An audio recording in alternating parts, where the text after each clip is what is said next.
Thank you, Rocky. So right now, what we're doing is Gillian, Rocky, and I are looking at some mapping that Pinchin has done.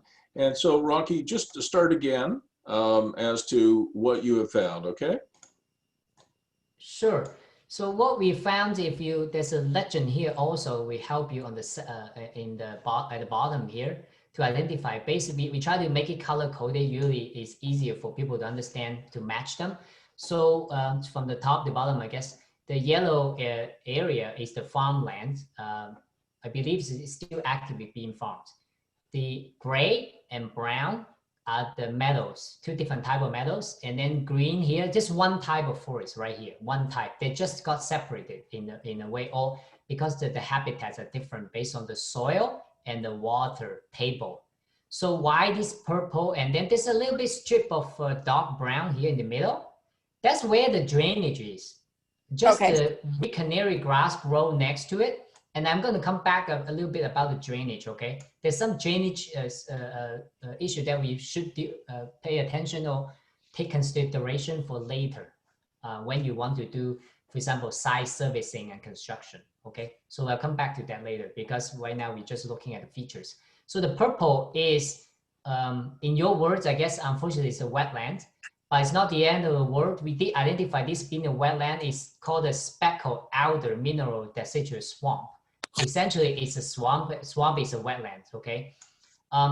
So why the boundary is so different than the MLRF, I think I touched upon it earlier, because they had never been there. They only look at the aerial photography, which is never accurate. It has to be looked at on the site. If you ask MMRF or the Conservation Authority, MVCA to come out, they will come to similar conclusion. In fact, they may even make it bigger. We don't want them to do that.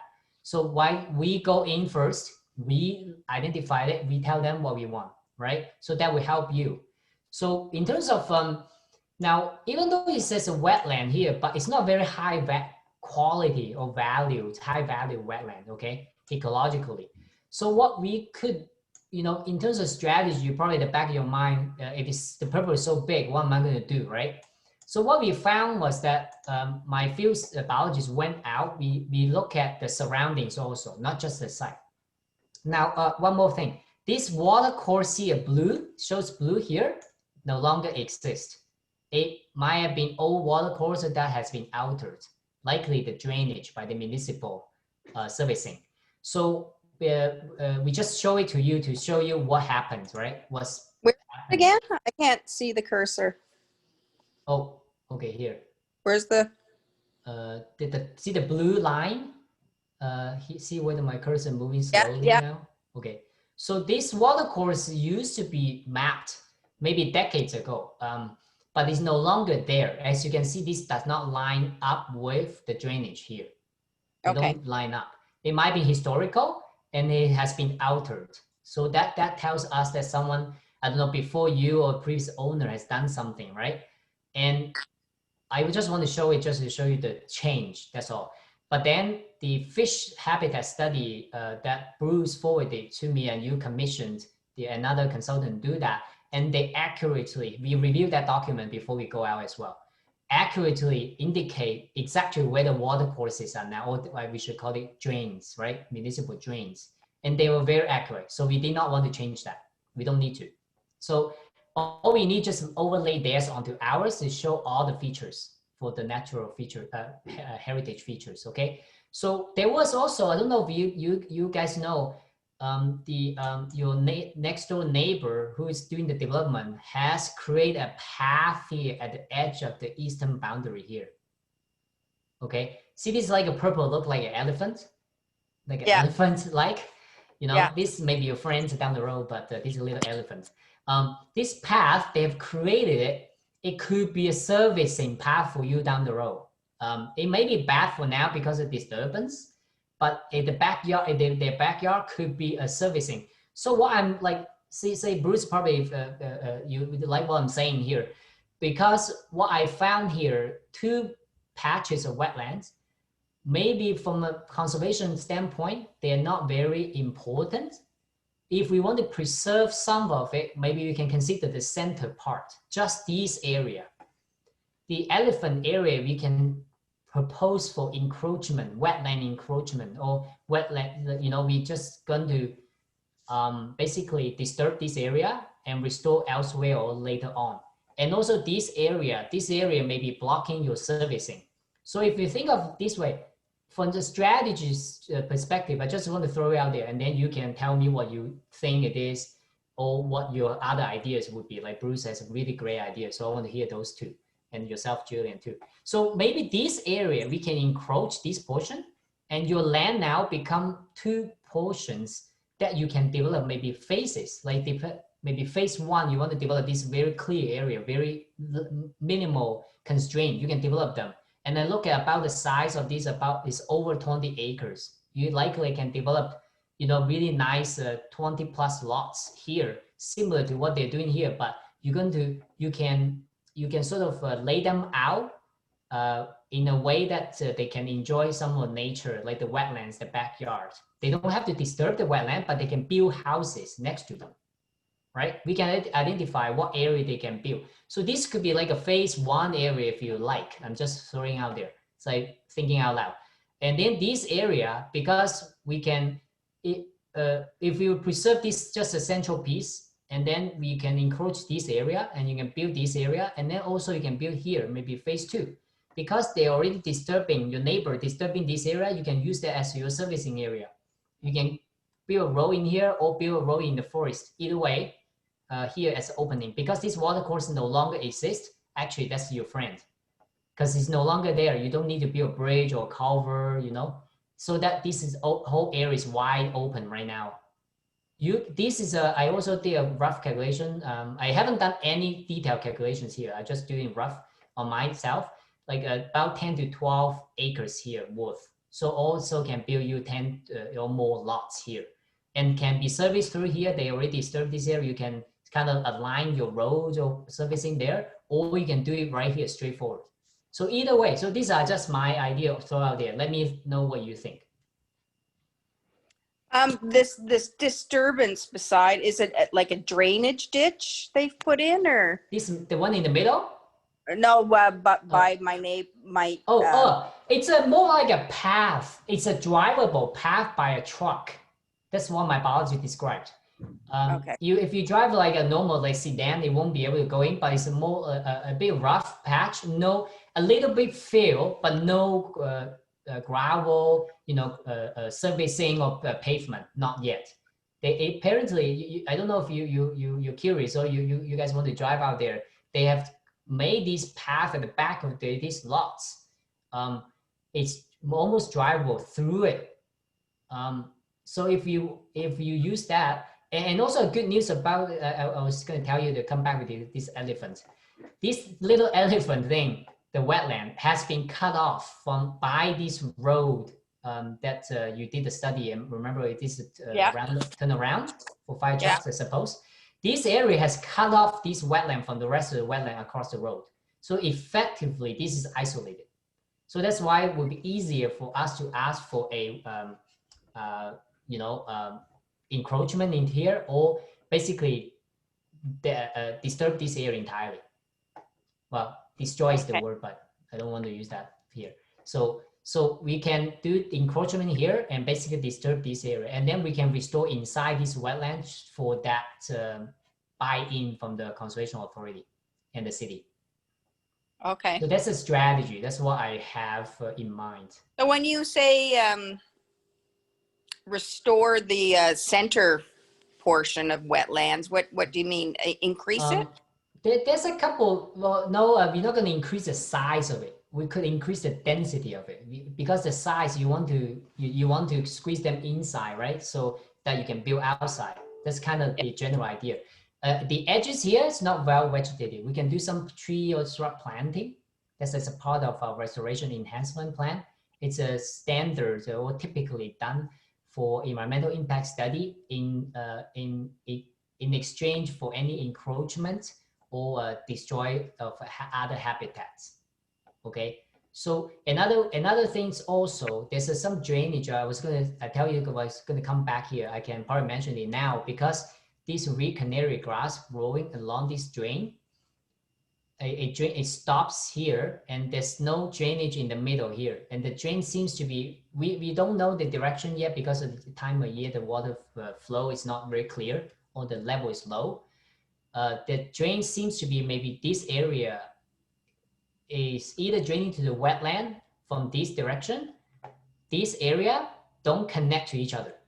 Maybe through the wetland underneath the surface, but they don't seem to be connecting. So the drainage here is a bit wacky, if you will. So excuse me for a second, Rocky. Gillian, you would know which direction the water flows. Does it flow from the north to the south? Actually, I don't. I know the Mississippi River would be sort of northwest from this perspective. So Rocky, I suspect that what's happening is that there, you know, the drain is probably in the middle of McCartan. So some of it's draining towards McCartan and some of it's draining towards Douglas Sideroad. And I think Rocky is right, Gillian. If you could connect these two drains, that would probably shrink the wetlands. I know Cavanagh was he was very instrumental in he's been trying to he cleared the town line because he wanted the water off his land, and he's from this map, he'd be on the bottom. He's on the other side of Douglas Sideroad. So Rocky, yes? Tell me exactly how I can share the screen so that we both can move our cursor. I believe there's a request for control. Remote, sorry, no. Jeez. Sometimes your setup may have a limit. It's in your settings that you may have limited it. Hang on a second. I think I have it here now. I've just requested remote. There you go. Okay, you see it. Because I'm the guest, you're the host, probably you see more than I do. That's why. Okay. Yeah, so you can have a control over. Yeah. Yeah. So okay. There you go. Yeah. Can you see my cursor moving around here, Gillian? Yes. Yeah. Okay. So I just learned something, Rocky. Good. Thank you. So, You're welcome. so what I was saying, Gillian, is I suspect that the water is flowing from Mr. Cavanagh's property and from your former farm in this direction. And then as Rocky says, it stops here and then it just, you know, drains into the wetland. So if you could connect these two drains, then it might well indeed flow towards Douglas Sideroad. But I have a question for you, Rocky. Why would this be phase 1 and this would be phase 2? Gillian has already put in the stub road here. So to me, it would make most sense to come in like this, Gillian, with the road going in like this. Bear with me, going up here, crossing the drain, coming over around this side, and exiting here, and then connecting here. I lost your cursor there.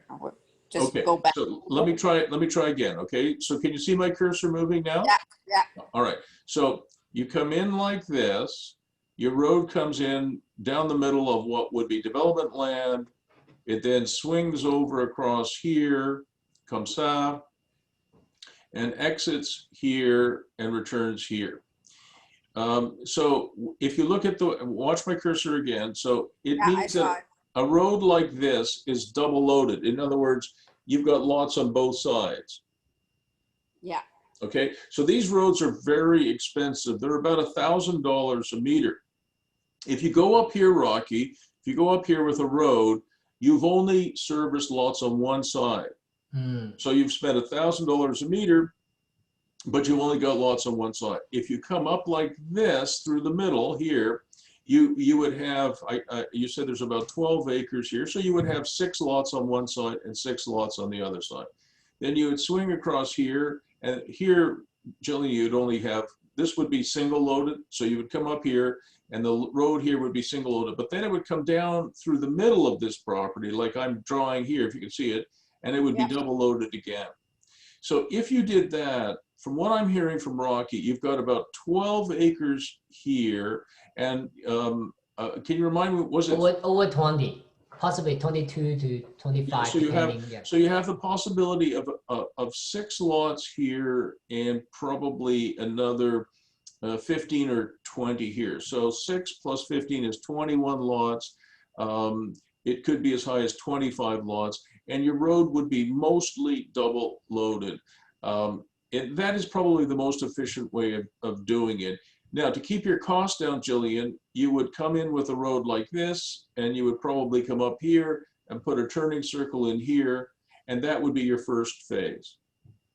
You'd sell all of these lots, and then you'd build the second phase of the road, which is quite extensive and would be quite costly. But by the time you finish your first phase, you've got enough money to build that road. I mean, at $1,000 a meter, Rocky, do you remember what that dimension is here across the property? You see the ruler on the bottom right? Yeah. It's a 60 meters. You see the total? You can probably measure a little bit there. 60, 120, 180, probably 240 meters. So this piece of road here is probably about $300,000, including all of your services. And $300,000 would get you 12 lots. Each lot is worth anywhere from $150,000 to $250,000 these days. I mean, rural lots are hard to get, hard to come by. I think the lots that Tom Clifford and Mr. Cavanagh, Jeff Cavanagh, are selling over here sold around $125,000, but that's a few years ago now. So they'd be worth at least $150,000. So maybe $300,000 worth of road works gets you 12 lots. 12 lots at 150,000 is about 1.8 million in sales. Then you've got, 60, 120, 180, 240, 300, 360, 420, 480, 540, 600, 660, 720, 780, 840. Oh my God, it's getting really expensive. 900. You've got about 900 extra meters of road to do, and that's about $900,000. But that would open up maybe as many as 15 or 20 lots. If you've got 20 lots at 150,000, that's 3 million in sales. So you could probably do 30 to 40 lots here, probably 30. Maybe a little bit more, and 150,000, 4.5 million in sales, and probably between planning costs and road costs, $1.5 million to $2 million. So you'd make some money out of this. You wouldn't make all the money in the world, but you wouldn't go broke either. Mm-hmm. And I want to answer the question, Bruce. The phase 1, phase 2 is just hypothetical speaking. There's no order here, but there is a difference between the left portion and right portion.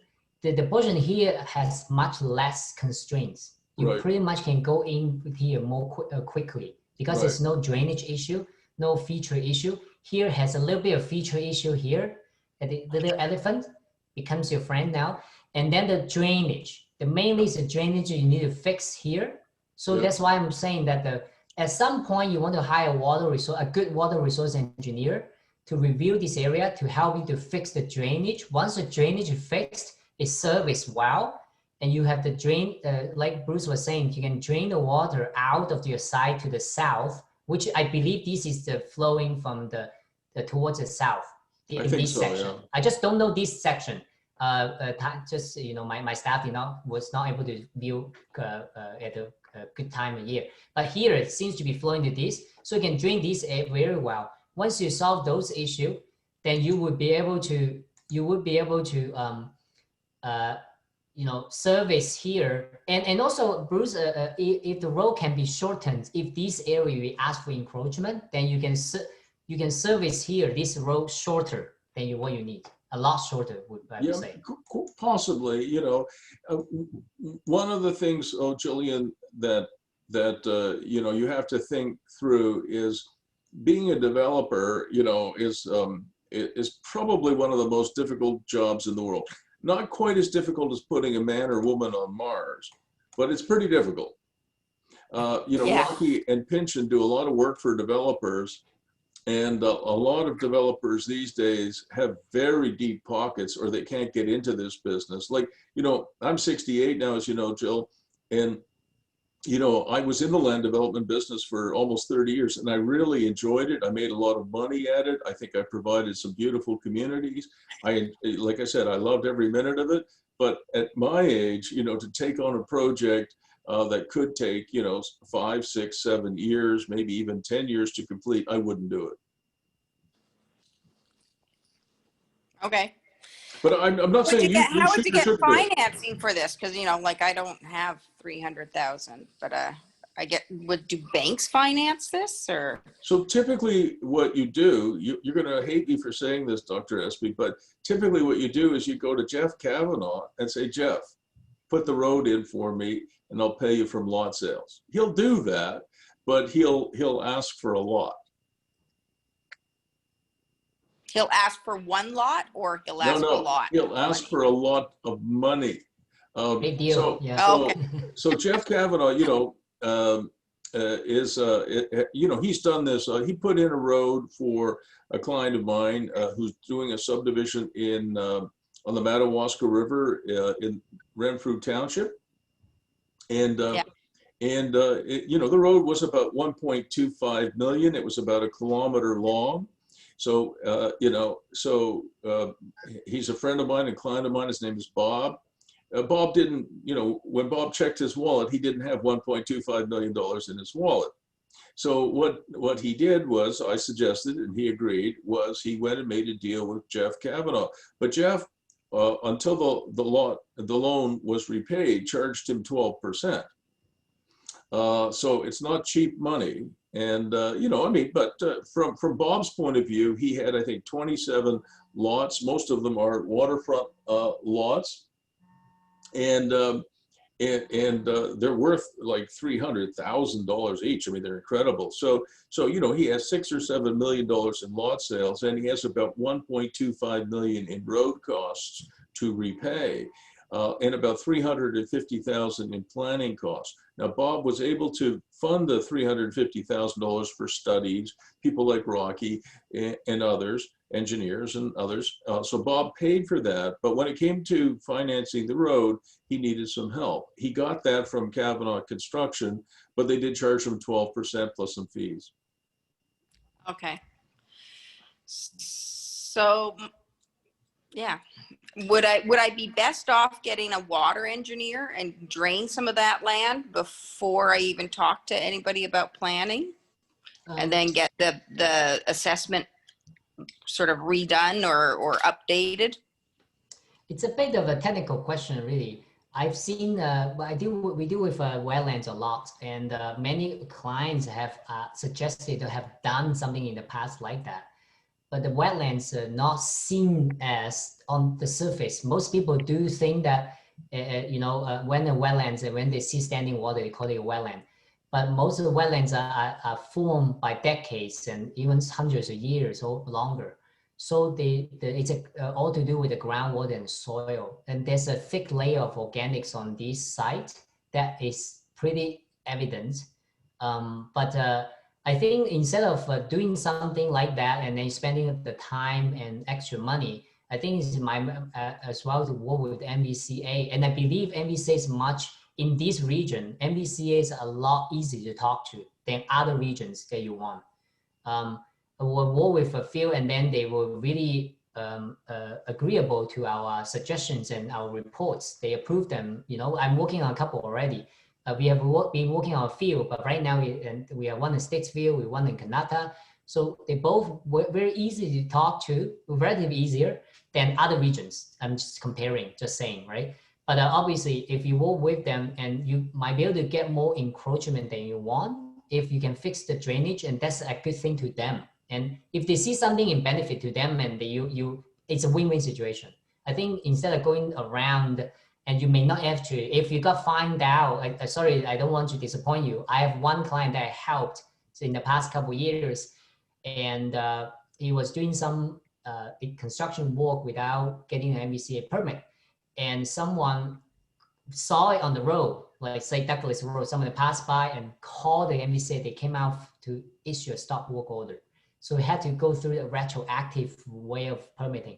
So at that time, whatever MVCA asks, you have to do, right? Because it's a, you know what I mean? So that's something that I don't advise. That's why I don't advise clients to do if we can go around it, which I think Bruce is very helpful. And you already got some great ideas. And I think I'm pro-development. At the same time, I try to protect some, you know, well, you call me bucks and bunnies. I get that a lot, but what we, hold on a second. I'm with you on this, Rocky. Yeah. So, Dr. Espie, I think Rocky is actually providing very good advice.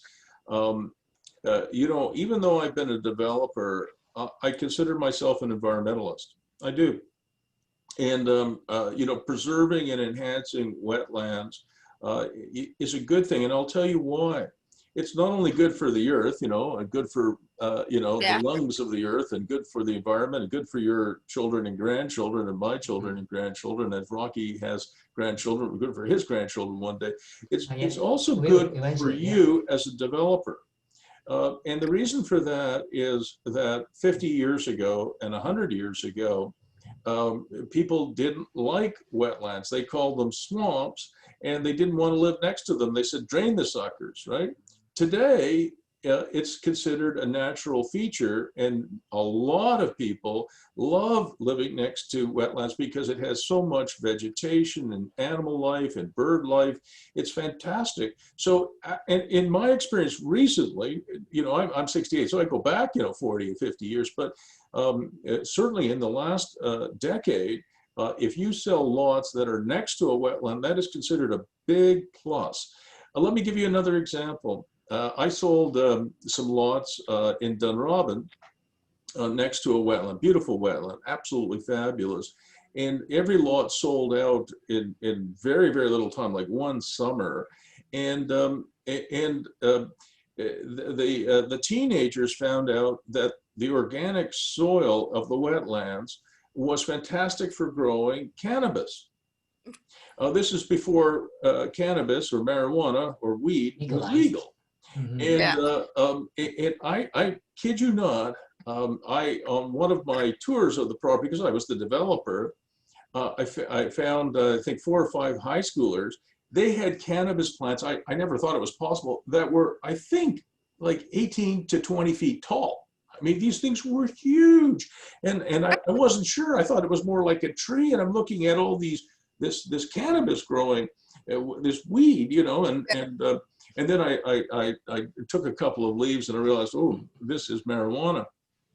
And I had to ask the kids, so they were, you know, 15, 16, 17. I had to ask them to remove it because back then it was highly illegal.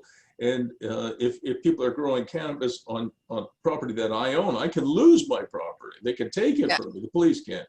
So I said to the kids, I'm not going to call the police or anything. I have no interest in getting you into trouble, but you got to remove these plants, which was a hell of a lot of work. They were huge.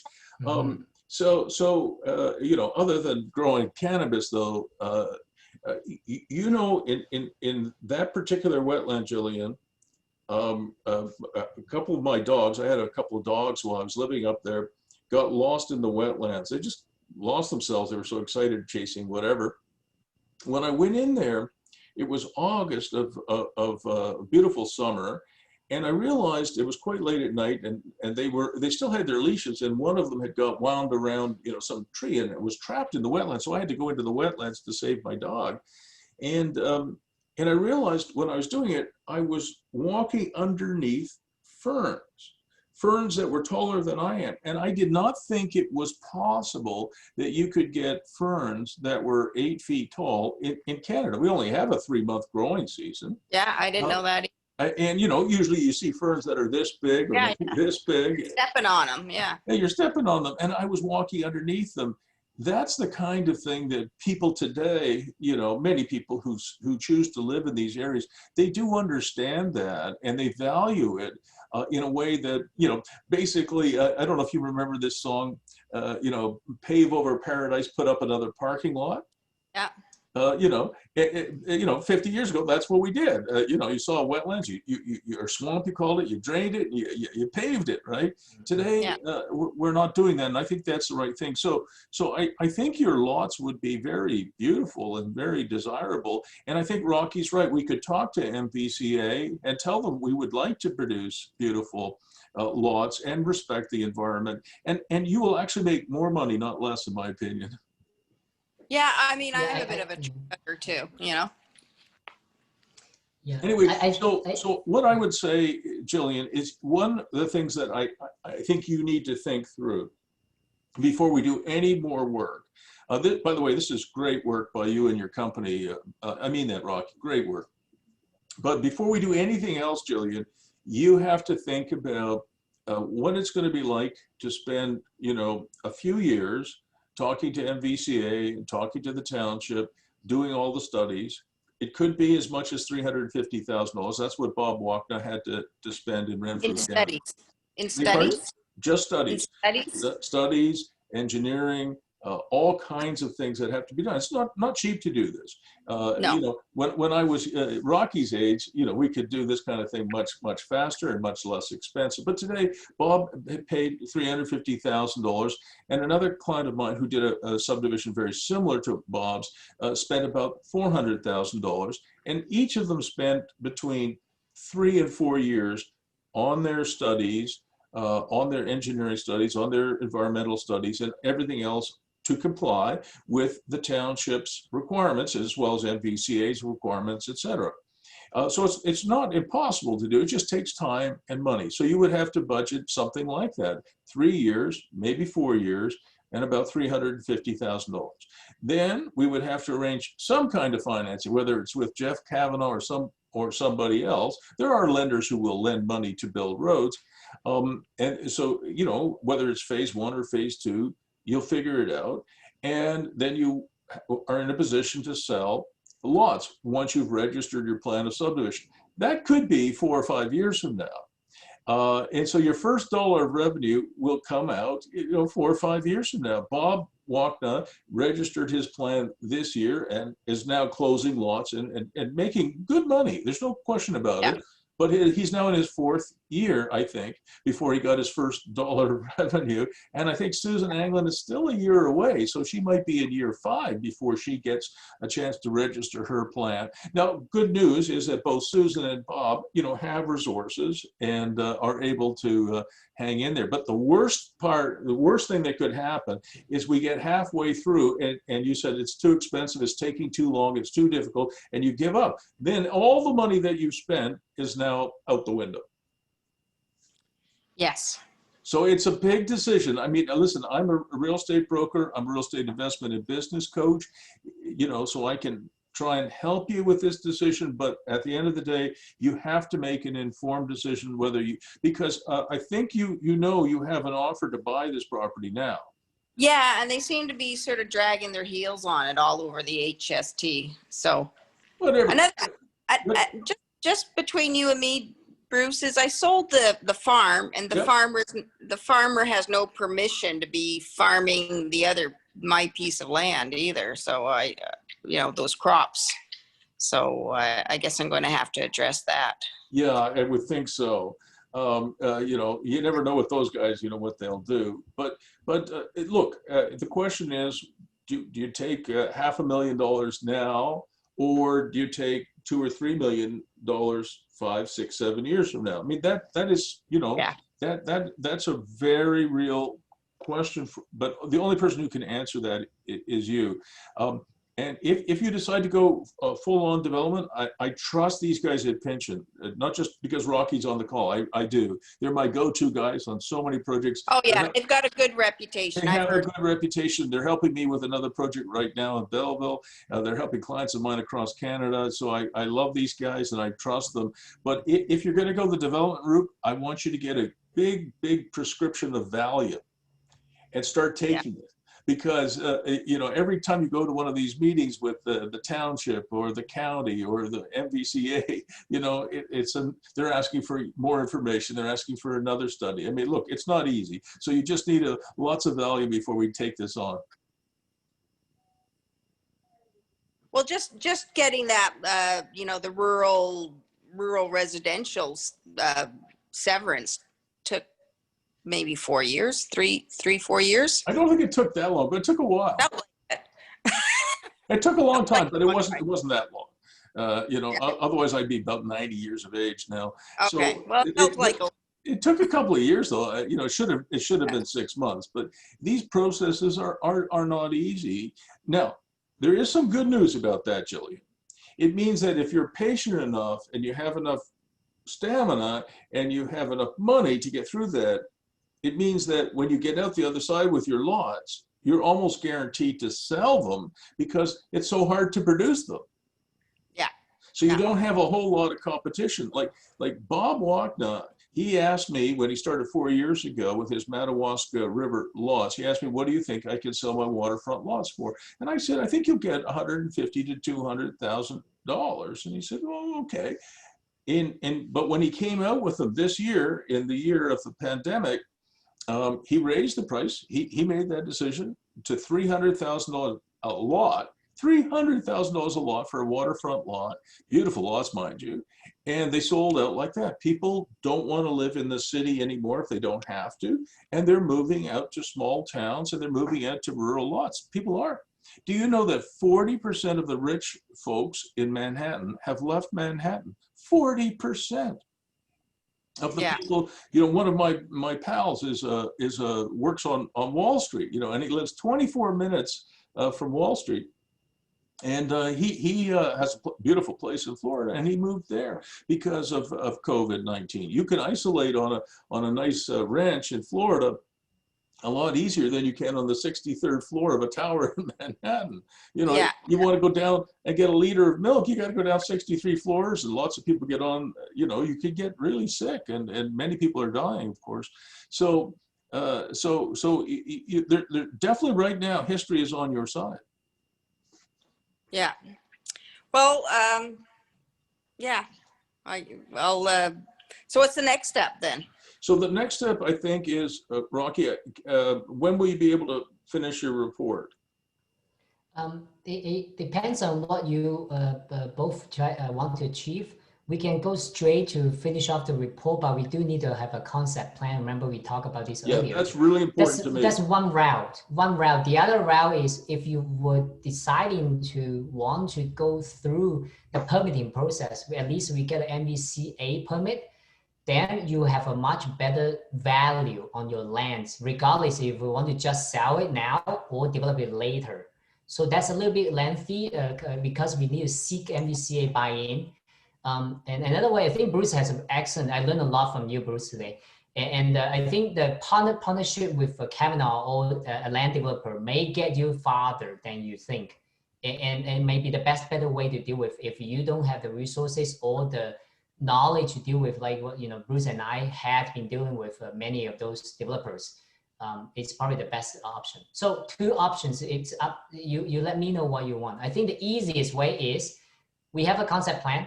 We just going to base on that concept plan, and then we finish off the report. You can use that report. Can I ask you this, as a leverage? Rocky, how much would it cost, Gillian, for us to set up a consultation with MVCA through you? It would not be very expensive, but the direct way of just dealing with MVCA or the way that going through the city of Ottawa, which I think MVCA would ask, because the city will trigger that pre-consultation meeting or process when you have to submit an application. So it can. We're not in city limits though. We're in the Beckwith Township. Sorry, well, municipal. Yeah, sorry about that. Yeah, it's it's your area, isn't it called Ashton Station? Is that correct one? Because it would Ashton be called Station. Beckwith Township. Right, that's right. The township is, okay. Yeah. So the township, what we could do is 2 ways. One, just directly deal with the environmental side. Another way is for the planning perspective. So the 350,000 that the Bruce was saying is 3 components: planning, engineering, and environmental. So if you want to go through the permitting side, it has to be the planning side. from my perspective, we deal with the environmental, which is the MVCA.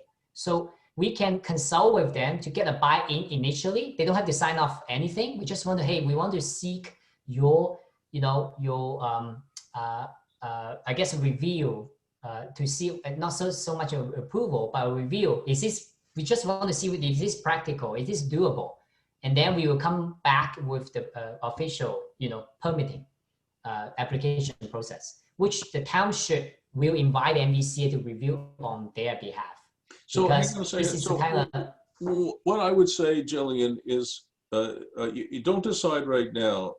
Think about it over the weekend, whether you want to ask Rocky to do a concept plan and finish his report, finished, that's it, or whether you want to go one more step and talk to MVCA to get their buy-in.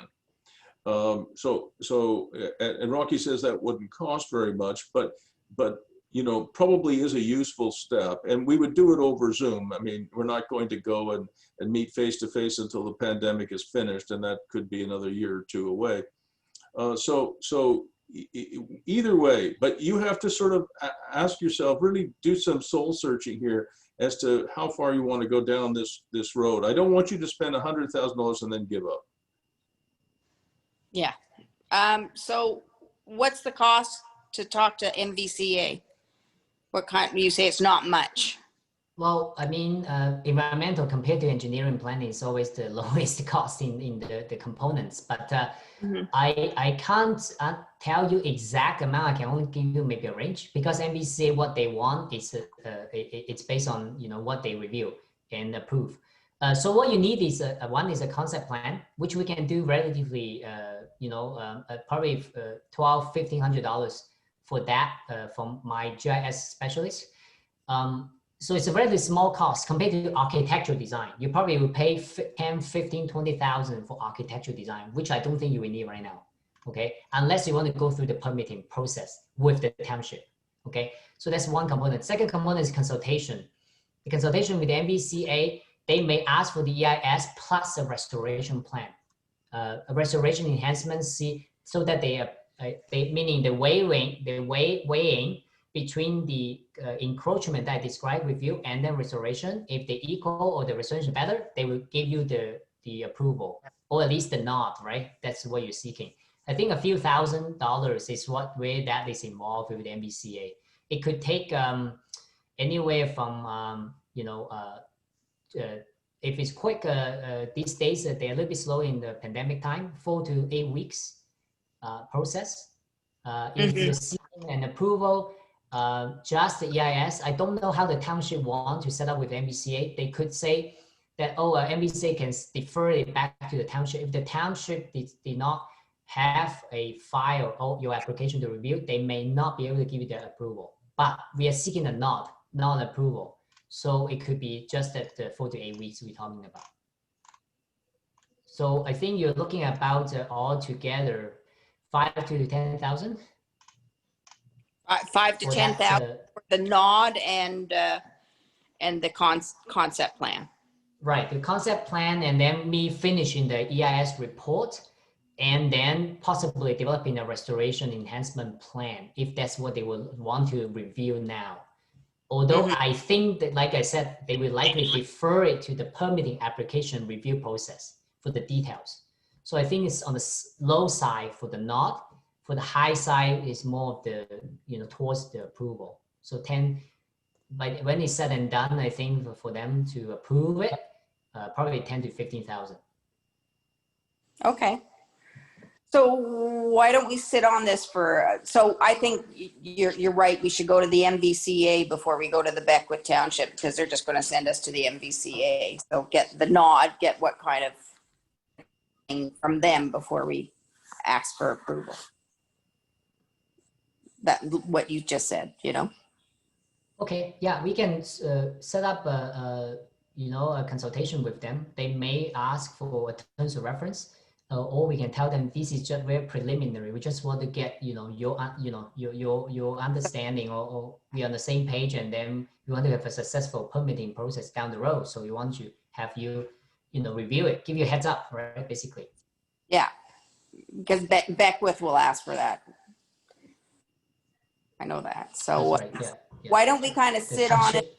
For, I'm not too sure. We're heading into Christmas now, right? So, yeah, give me the weekend, Rocky, or Sure. Let you and think about it, and then Bruce, you can consult with Bruce. I think you have the right mentor and coach here. They're excellent. You know, All right. I'm taking that mentorship today. Yeah, Thank Bruce. you for that, Rocky. So, Yeah, Gillian, think about it over the weekend. You've got Rocky's email address and my email address. Let us know what your direction is early next week, and have a great weekend, everybody. Thank you. Thanks. Yeah, you too. Bye, Jill. Take care. Bye. Bye. Now. Thank you.